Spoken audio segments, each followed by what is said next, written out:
오늘 우리가 말씀을 나누기에 앞서서 다음 페이지 넘기면 제가 멋진 그림 한 편을 준비했습니다. 네덜란드의 위대한 화가 렘브란트가 그렸던 탕자의 귀향이라는, 또 탕자의 귀환이라는 작품입니다. 그림을 잘 보시면 아버지가 이 탕자를 안고 있는 손을 한번 보십시오. 오른손은 보면 굉장히 가느다란하고 여자와 같은 손으로 보이고요, 왼손을 보시면 좀 굵고 투박한 남자의 손으로 보이지 않습니까? 이때 이 왼손, 투박한 이 왼손은 그 아들의 잘못을 품어주는 그런 아버지의 손이라고 합니다. 공의와 보호를 상징하고요, 그 오른손, 아주 부드럽고 가느다란 손은 엄마의 손이라 그러죠. 여자의 손이라고 그럽니다. 아들의 상처를 어루만져주는 긍휼과 어머니의 사랑을 상징하는 그런 의미라고 합니다. 자세히 보시면 그 왼손과 오른손이 다르잖아요. 그리고 그 아버지가 아들을, 그 탕자를 두 손으로 안아주잖아요. 이 모습은 뭐냐 하면 아들의 잘못을 생각하지 않고 오로지 그 긍휼을 베푸는 그런 아버지의 마음을 표현한 것이 이 아들을 이 두 손으로 안고 있는 그런 장면입니다. 저는 이 장면을 보고, 물론 다른 사람들도 그렇게 생각합니다. 하나님 아버지께서 죄 많은 우리를 긍휼을 베풀어 주시고 우리를 품어 주시는 그런 아버지의 마음을 표현한 것이 아닐까라고 생각이 되어집니다. 오늘 우리가 제가 읽어드렸던 본문의 내용은 너무나 우리가 잘 알고 있는 돌아온 탕자의 이야기입니다. 누가복음에만 등장을 하는데요, 누가복음 15장 1절을 보면 이 이야기를 나누고 있는 대상이 누굽니까? 바로 바리새인들과 서기관들에게 예수님께서 말씀을 하고 있다는 거죠. 바리새인과 서기관들이 말하는 세리와 죄인들, 그들을 정죄하면서 그들과 어울리는 예수님을 정죄하고 있죠. 그러면서 하는 말이 뭡니까? 세리와 죄인들은 마땅히 심판받아야 될 죄인이다. 이 바리새인과 서기관들이 그렇게 생각했다는 거죠. 그러나 예수님께서는 이 돌아온 탕자 이야기를 들려주시면서 너희들이 틀린 것도 아니지만 너희 바리새인과 서기관들 역시 너희들도 구원받아야 할 죄인이다 라는 것을 말씀하고자 이 이야기를 하셨던 것입니다. 우리가 본문을 읽어보면 이 둘째 아들이 확실하고 당연한 탕자인 것을 우리는 알 수가 있죠.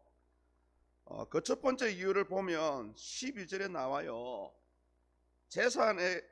자식에게 돌아올 분깃을 나누어 달라는 그런 이야기를 하고 있지 않습니까? 12절을 보십시오. 그 둘째가 아버지에게 말하되 아버지여, 재산 중에서 내게 돌아올 분깃을 내게 주소서 하는지라. 아버지가 그 살림을 각각 나눠 주었더니. 아멘. 그 유대인의 상습법 신명기서 21장 17절에 보면 장남은 두 분깃을 주고 차남은 한 분깃을 주죠. 장남은 2배를 주고 차남은 3분의 1 이렇게 나누어 주고요. 중요한 것은 뭐냐 하면 이 상속을 나누어 주는 아버지가 생존에 있을 때에는 그 누구도 분깃을 나누어 달라고 할 수가 없습니다. 그런데 제가 방금 읽어드렸던 12절을 보십시오. 아버지께서 버젓이 살아 계신데 재산을 나누어 달라고 하는 거죠. 이거 뭡니까? 아주 불효막심한 행동이죠. 불효막심한 행동입니다.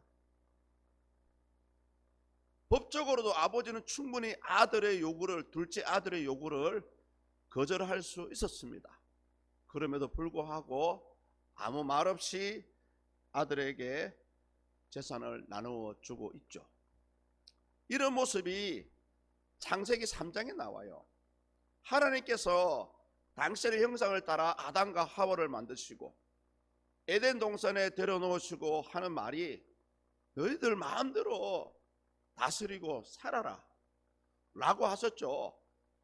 그러나 단 하나, 심지어 하나님은 아담과 하와에게 동산 조항에 생명나무까지도 주셨습니다.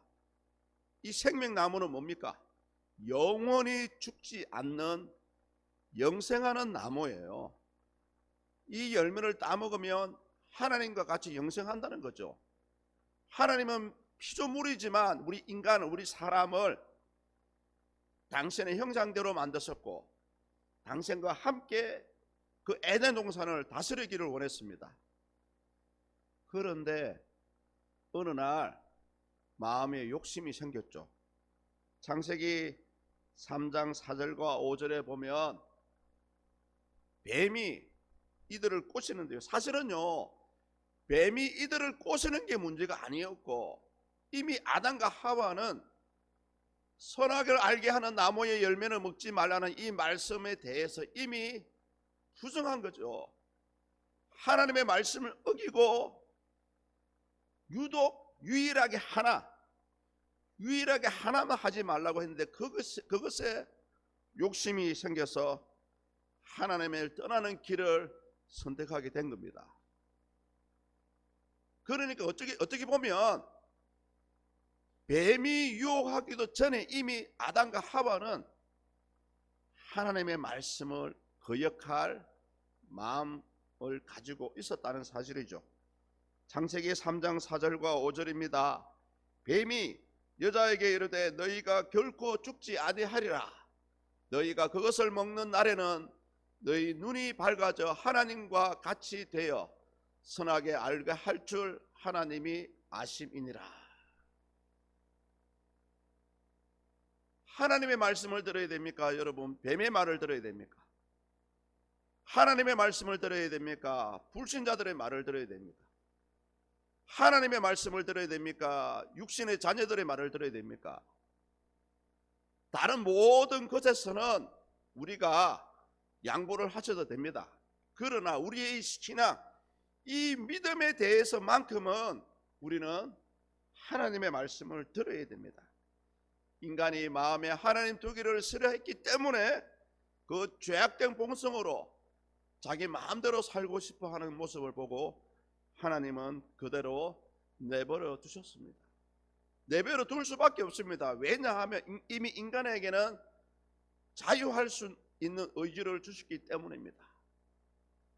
그래서 우리가 신학적으로는 이 죄에 대해서 허용하셨다 이렇게 표현을 하고 있죠. 자, 이 아들이, 둘째 아들이 왜 탕자인 것을 알 수 있는 두 번째 이유가 있습니다. 우리 다 같이 한번 13절을 함께 읽습니다. 13절입니다. 시작. 그 후 며칠이 안 되어 둘째 아들이 재물을 다 모아 가지고 먼 나라에 가 거기서 허랑방탕하여 그 재산을 낭비하더니. 재산을 나눠 받은 것까지는 좋았어요. 그런데 아버지의 손길이 미치지 않는 곳으로, 먼 곳으로 떠나가 버렸습니다. 이것이 바로 불효한 탕자의 모습을 우리에게 보여주고 있죠. 여기서 아버지를 떠났다는 건 뭡니까? 더 이상 부모님의 간섭을 받기 싫어한다는 거죠. 우리가 신앙적으로는 더 이상 하나님의 간섭을 싫어하다 보니 코로나19를 기점으로 해서 얼마나 많은 사람들이 신앙을 버리고 도망갔습니까? 여기서 이 모든 것을 버렸다, 재물을 의미하는 의미가 사실은 따로 있는데 이 원문에서는 판타라는 단어를 쓰고 있어요. 판타는 뭐냐 하면 모든 것을 포함합니다. 재물도, 가족과의 관계도, 아버지의 간섭도, 모든 것을 끊어버리고 이 아들이 전 재산을 만들어서 그냥 도망가 버린 거죠. 그래서 우리 성 어거스틴은 먼 나라로 갔다는 것에 대해서 하나님을 떠나갔다 이렇게 표현을 하기도 합니다.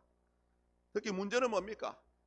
재산을 나눠준 것까지는 좋았는데 재산을 현금화해서 먼 나라로 가서 자기 마음대로 허랑방탕하게 썼다는 거죠. 여기서 이 허랑방탕하게 썼다는 이 부분에 대해서 한마디로 뭡니까? 믿는 자로서의 맞는 그런 삶을 살아가지 않았다. 또는 구원에 합당하지 않는 삶을 살았다. 성도님들, 서양 사람들 얘기해서 죄송하지만 특히 이 미국 사회는 이 기부 문화에 대해서 굉장히 생활화가 되어 있습니다. 내가 잘 되고 성공하면 그 금액의 일부를 항상 불쌍한 사람들을 위해서 내어놓는 그런 기부 문화가 아주 잘 퍼져 있습니다. 반대로 우리나라는 어떻습니까? 우리나라 사람들 뭐 다 나쁘지는 않지만 그냥 계속해서 재산만 모으려고 하고 있어요. 그래서 세계적으로요, 미국의 갑부들이 한국의 갑부는 그 갑부라고 인정을 안 한다고 합니다. 왜요? 너무 이 나눠주는 것에 대해서 인색하다 그래요. 어찌되든 이 둘째 아들은 아버지로부터 자기 노력으로 받은 재산이 아니잖아요. 부모님의 공로로 받은 그 재산을 허랑방탕하게 먹고 즐기는데 써버렸다는 거죠. 그 실질적으로 이 유대 사회의 젊은이들은요, 큰 돈을 벌기 위해서 큰 도시로 가서 일을 하던 그런 환경이었습니다. 그러나 둘째 아들은 정반대의 삶을 살고 있는 거죠. 이 모습을 봤을 때 우리는 아주 불효막심한 탕자라고 할 수가 있습니다. 마지막 세 번째로 보십시오. 본문 15절과 16절에 나오는데요, 이제 드디어 허랑방탕하게 재산을 쓰다 보니 다 허비하고 먹을 것이 없어 돼지를 치게 되는, 사람의 인생에서 초락하면 초락할 인생의 밑바닥까지 내려가서 살아가는 그런 모습을 보여주고 있지 않습니까? 가서 그 나라 백성 중 한 사람에게 붙여 사니 그가 그를 들로 보내어 돼지를 치게 하였는데 그가 돼지 먹는 쥐염 열매로 배를 채우고자 하되 주는 자가 없는지라. 얼마나 불쌍합니까? 그렇게 많은 재산을 물려받고 나서 하루아침에 허랑방탕하게 사용하다가 인생의 밑바닥까지 추락하는 그런 모습을 보여주고 있지 않습니까? 하필이면 돼지를 치는 데 갔을까요? 유대인들이 가장 부정하다고 생각하는 짐승이 여럿이 있는데 그 가운데 하나가 돼지입니다. 그러니까 이 돼지 치는 데 갔다는 것은 아주 먼 나라에 있는 이방 나라에서 이방 사람에게 더부살이하는 모습을 우리에게 보여주고 있는 거죠. 우리 다음 화면 넘어가시면 쥐염 열매에 대해서 나옵니다. 예. 구주콩 나무에서 나오는 콩이 쥐염 열매인데요, 일반적으로는 가축의 열매로 사용합니다. 그러나 기근이 있고 힘들 때에는 저 콩을 사람들이 먹는다고 하네요. 어찌되었든 돼지의 먹이로 배를 채우고자 했던 그 모습을 봤을 때 인간 이하의 상태로 전락했다는 것입니다. 다행히 인생의 밑바닥까지 떨어진 후에야 이 아들은, 이 탕자는 지난날에 자기 아버지와 자기 집을 생각나게 되었습니다. 그런데 우리 본문 17절을 보시면 어떻습니까? 아버지를 생각한 것이 아니고 자기 아버지 집에 일하는 종들을 생각하는 것이에요.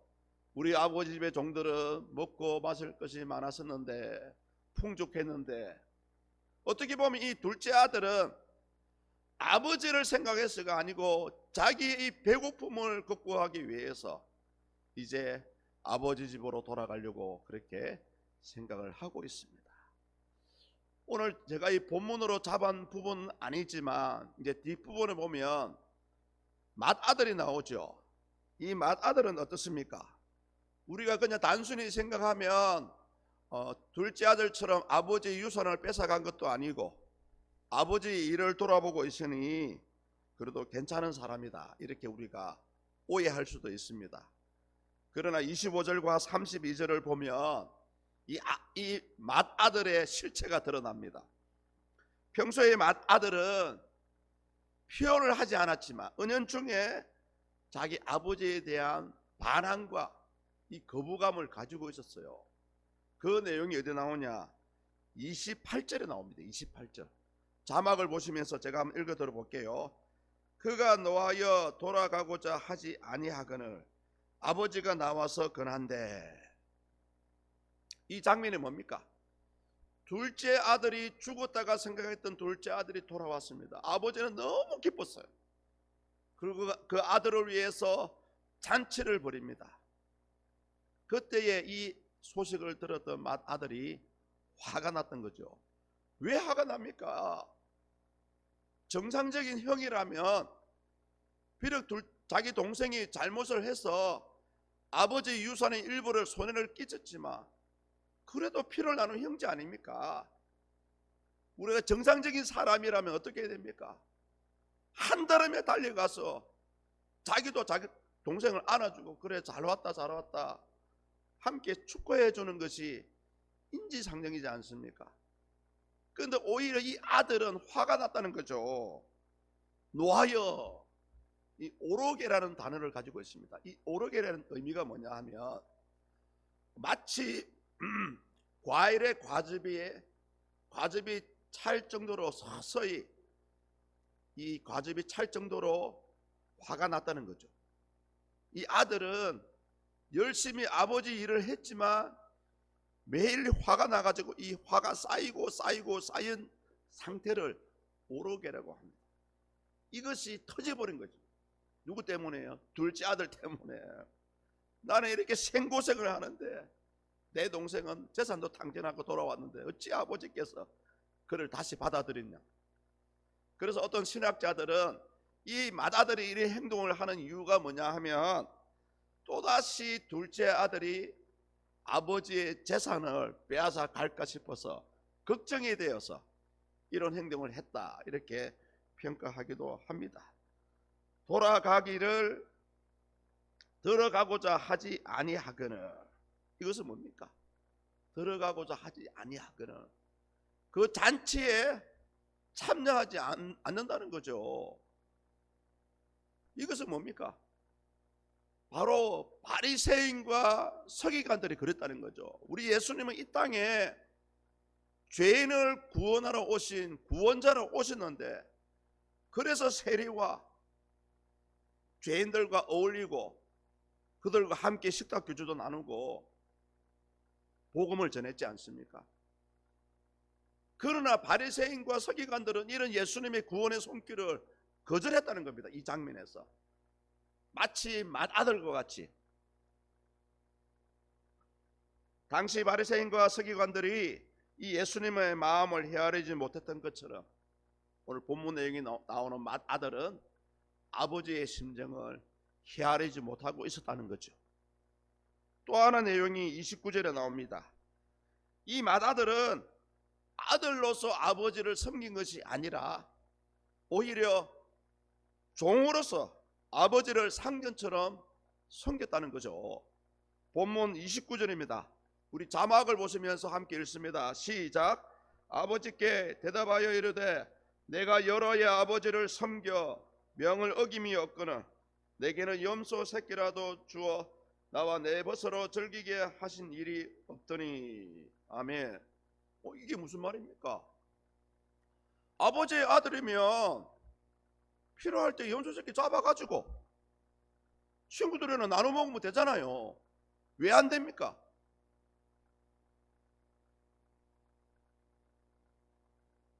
이 말을 하는 것은 뭐냐면 한마디로 맏아들은 자기 의를 드러내고 있는 거죠. 내가 이렇게 하나님을 잘 섬겼는데 왜 아버지 나에게는 복을 안 주십니까? 이런 말이에요. 맏아들의 이런 주장을 마치 바리새인과 서기관들이 자신들을 자랑하는 그런 모습과도 같습니다. 우리는 하나님의 율법을 지키고 일주일에 한 번씩 금식도 하고 시울제와 예물을 잘 드리고 이렇게 우리는 하나님을 잘 섬기고 있다, 그런 의를 드러낸 거죠. 바리새인과 서기관들은 바로 하나님을 아버지라 하나님의 백성으로 섬긴 것이 아니고 율법의 노예가 되어서 율법의 종으로 살았다는 거죠. 정상적이라면 이 맏아들도 아버지와 함께 기뻐하고 잔치에 동참했어야 합니다. 그리고요, 맏아들이라면 아버지께서 자기 거 아닙니까? 솔직히 열심히 일한 것만큼 양을 잡아서, 염소를 잡아서 이웃들에게 베풀고 나눠줄 수도 있지 않습니까? 혼자 먹은 것도 아니고. 성도님들, 이 우리의 신앙이 그렇습니다. 우리의 신앙은 예수 그리스도 안에서 자유함을 누리라고 했어요. 자유함을. 때로는 하나님 말씀대로 살아가야 됩니다. 그러나 우리는 연약하잖아요. 부족합니다. 목사인 저도 실수할 수도 있고요, 또 우리 장로님이나 권사님들도 실수할 수 있습니다. 그런 것 때문에 우리는 다른 분들이 시험에 들어서는 안 됩니다. 혹시 목사인 제가 실수를 하면 우리 목사님도 사람인지라 그렇구나, 내가 이 목사님 연약한 부분을 위해서 내가 좀 기도를 좀 해줘야 되겠다, 이렇게 나와야 되지요. 이렇게. 그렇지 않습니까? 혹시 우리 권사님들이나 우리 집사님들이 그 부족이 제게 들려오면, 만약입니다, 만약이에요. 제가 어떻게 반응하겠습니까? 그렇지, 연약하니까 내가 좀 기도를 좀 더 해드려야 됐었는데, 당연히 이런 마음이 들잖아요. 그래서 더 열심히 기도하겠죠. 이제 마지막으로 우리가, 그렇다면 예수님께서 바리새인과 서기관들의 면전에서 왜 이 이야기를 하셨을까요? 의도가 뭡니까? 한마디로 그렇습니다. 예수님이 이 땅에 오신 것은 잃어버린 자를 찾으러 오신 구원자, 메시아라는 거죠. 세리와 죄인들을 구원하러 오셨듯이 바리새인과 서기관들도 구원하러 오셨습니다. 한번 따라해 주십시오. 예수님은 잃어버린 우리를 찾으러 오셨습니다. 아멘입니다. 지금도 마찬가지입니다. 이런 예수님의 의도를 잘 보여주는 부분이 뭐냐 하면 본문 20절입니다. 우리 20절 함께 읽습니다. 이에 일어나서 아버지께로 돌아가니라.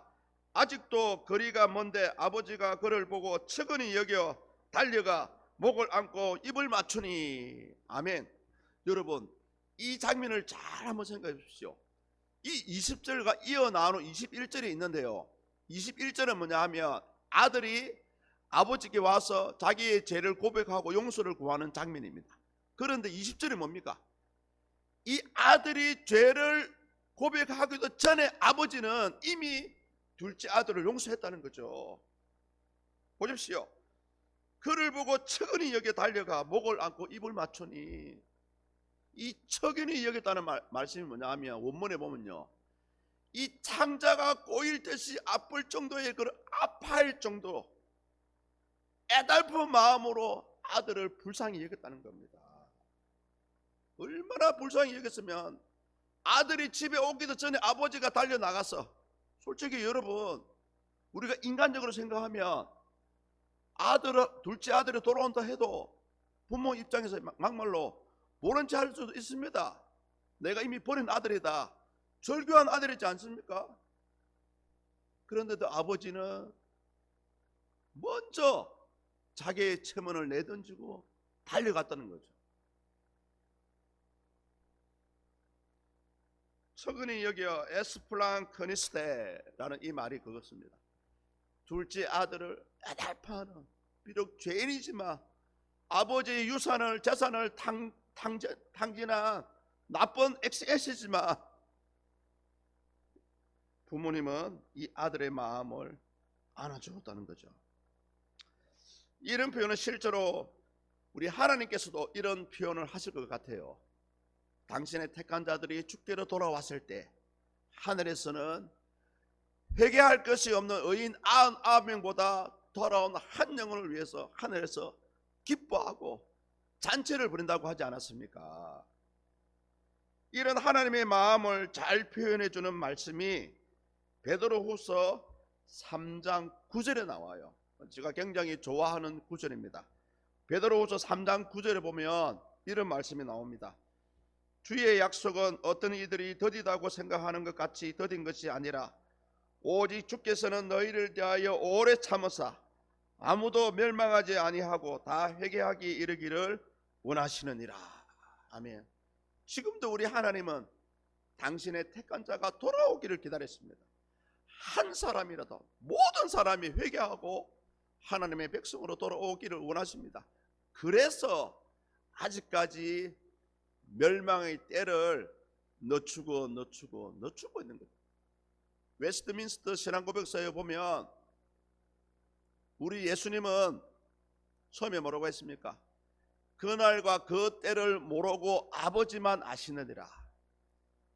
인간의 몸으로 입고 오신 예수님의 말씀은 맞습니다. 그러나 신성으로서 예수님 당신 자체가 바로 하나님이시잖아요. 신성으로서는 이미 멸망의 때를 알고 계세요. 그럼에도 불구하고 왜 그 때를 말씀하지 않습니까? 한 사람이라도 더 돌아오기를 바라시고 있죠. 저 역시 마찬가지입니다. 우리 성도님들이 하나님을 잘 섬기는 거 굉장히 기뻐합니다. 여기 계신 분들 너무 감사해요. 그러나 더 기쁜 것은 저와 여러분들을 통해서 잃어버린 이 둘째 아들과 같이 주께로 돌아오신 분이 있다면 얼마나 기쁩니까? 저는 생각만 해도 감사가 나와요. 생각만 해도. 아버지는 달려가 둘째 아들의 목을 안고 입을 맞추었습니다. 아들을 향한 아무 공로 없이 아무 자격 없이 그런 죄인을 품어주는 아버지의 모습을 우리는 보게 됩니다. 어쩌면 오늘을 살아가는 저와 여러분도 마찬가지죠. 우리가 무엇 때문에 하나님의 백성이 되고 영생을 허락받았습니까? 전적으로 하나님의 은혜입니다. 하나님의 은혜가 아니고서는 이 구원의 비밀을 아무도 설명할 수 없다는 거죠.